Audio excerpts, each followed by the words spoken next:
In 1903, British engineers drilled a hole directly into the roof of a sacred ancient monument and began dumping tons of sand inside. Under the administration of Lord Curzon, teams spent 3 years hauling sand from the nearby coast. They packed the structure to the ceiling and bricked up the massive outer doors, sealing the interior in total darkness. To understand why a government would bury a monument from the inside out, we have to look at what this building actually represents: a surviving fragment of an impossibly ambitious engineering project from 8 centuries ago. This is the Konark Sun Temple in Odisha. It was designed as a colossal stone chariot, featuring 24 massive wheels pulled by 7 straining horses. The structure visible to tourists today served as the assembly hall. It was originally just a waiting area for a massive central sanctuary that has since disappeared. In the 13th century, King Narasimha-Deva I commissioned a project of staggering scale.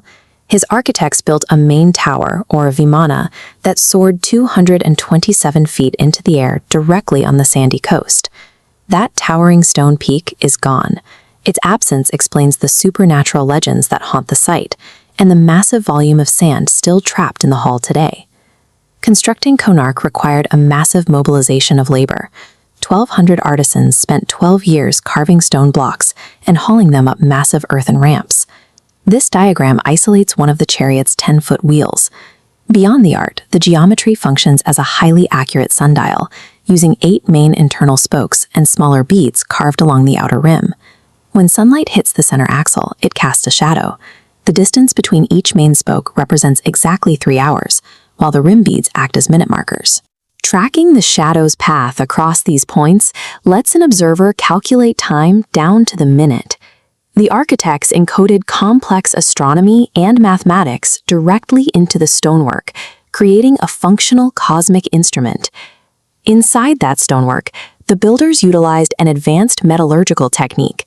To hold the heavy stone blocks together without cement, they forged massive iron beams to lock the framework into place. The extensive use of iron birthed a series of rumors. Portuguese sailors saw the dark tower and dubbed it the Black Pagoda, claiming a 52-ton magnet sat at its peak. According to the folklore, this massive lodestone created a magnetic field with the iron floor plates. In the center of the dark sanctum, caught in this magnetic pull, a heavy metallic idol of the sun god supposedly levitated in midair.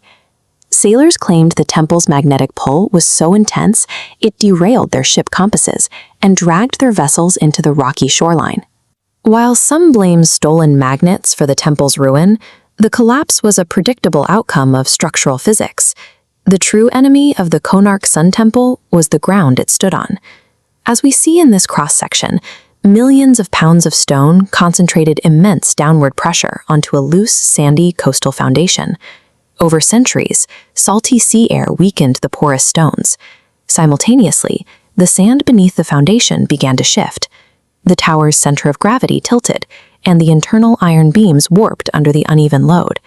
The 227-foot vimana could no longer support its own weight. It buckled and came crashing down, reducing the main sanctuary to a mountain of rubble. The ambition to build the region's tallest stone chariot pushed the limits of nature too far. The collapse erased the main tower and left the surviving assembly hall standing, but critically unstable. By 1903, the surviving assembly hall was suffering the same fate. Iron support beams were failing, and massive stone blocks from the ceiling were dropping to the floor. This diagram illustrates the physics of the rescue plan. By packing the chamber from floor to ceiling, the sand created an internal cushion. It applied an outward pressure against the buckling walls and fragile roof, physically locking the stones in place. The engineers sacrificed the interior space to preserve the exterior architecture.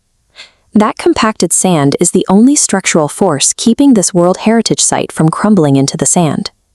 Today, after 120 years, the Archaeological Survey of India is finally executing a plan to remove that sand. The extraction process relies on modern zero-vibration drilling and advanced structural mapping. Engineers monitor the walls to ensure the hull doesn't buckle as the internal pressure is slowly relieved. Inside lies a sacred space sealed for over a century. There are original stone carvings on the walls and ancient floors that no living human has ever seen. The Konark Sun Temple stands as a testament to architects pushing the absolute limits of engineering, and soon the sun's rays may finally pierce its dark, sealed heart once again.